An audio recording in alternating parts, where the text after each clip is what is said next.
Scotland Yard has admitted that their undercover police officers passed information to a network who were involved in blacklisting trade unions from construction jobs. Well, one of those who found themselves blacklisted and prevented from working is Dave Smith. He's now one of the core participants in the undercover policing inquiry, which is going on at the moment. Good morning to you. Good morning, Sarah. And what was it that you had done that saw you end up on this list? I was a safety rep for my trade union UCAT, and the companies involved are all the big multinationals that everybody's heard of. My safety rep's credentials were added to my blacklist file, and I was sacked. And essentially, every time I tried to get a job, the companies used to check if your name was against this list. If you was on the list, you basically never got the job, or if you was on the job already, they sacked you. What sort of things were you reporting? Could it, in any sense, have been considered nuisance or difficult? I was involved in a dispute about unpaid wages, several weeks unpaid wages.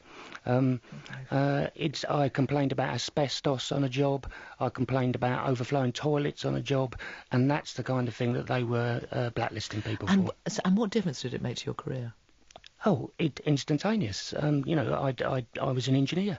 I was sort of semi-management. I was earning good money, and then as soon as you get on the list, essentially your job prospects are done overnight. Now, of course, the blacklist has been known about for years. What hadn't been confirmed publicly before was that actually police were supplying information to it. But you obviously knew, given some of the information that was coming out. Well, because the blacklist was raided by the Information Commissioner's Office, which is a government department, you can apply to get copies of your own file. And so people, were getting them in the post. And when we read them, there were parts on it were just obvious.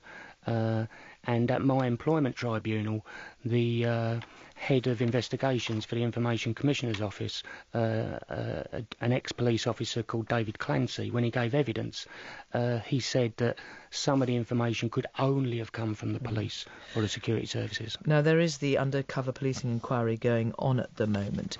This inquiry was set up 3 years ago. It was meant to be completed after 3 years.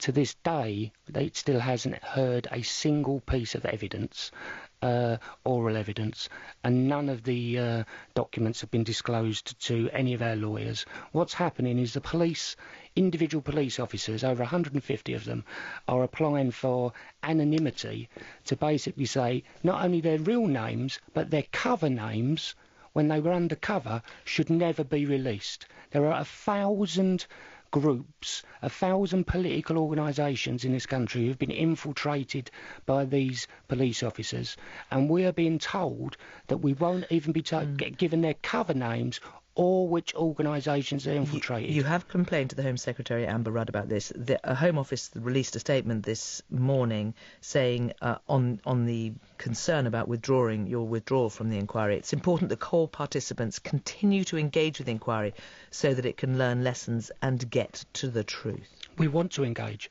We want to be part of this. We want to engage. This is a major human rights scandal in this country. These undercover units were not spying on us in order to detect crime. Does your involvement in the inquiry depend on their names or even their cover names being made public? Yes.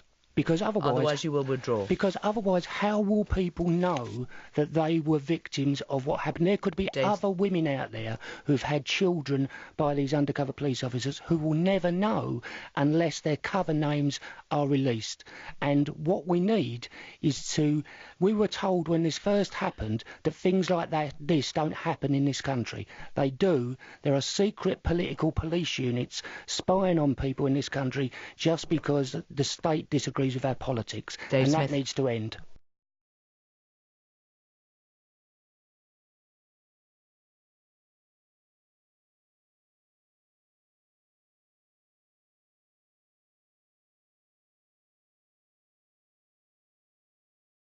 Before that, I was at the Records Management Centre, and I was part of BBC History because I was sending files. Some people listening will remember a man called Brigadier Stonham, and they had Christmas trees on them. What did the Christmas trees signify? They were, well, Brigadier Stonham, I didn't know at the time, sadly in 1982, aged whatever I was, that he was the MI5 plant within the BBC.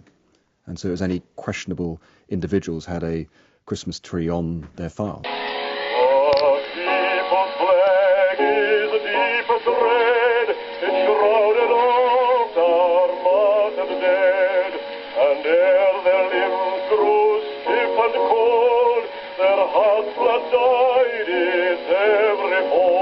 This is from the inquest into the death of Princess Diana. You had this encounter with Mohammed Al Fayed.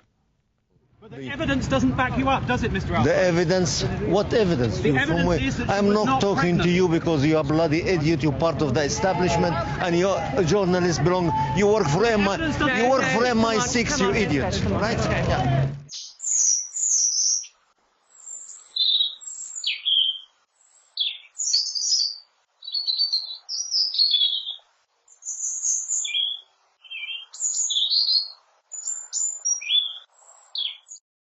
If you have had any similar experiences, please send me an email.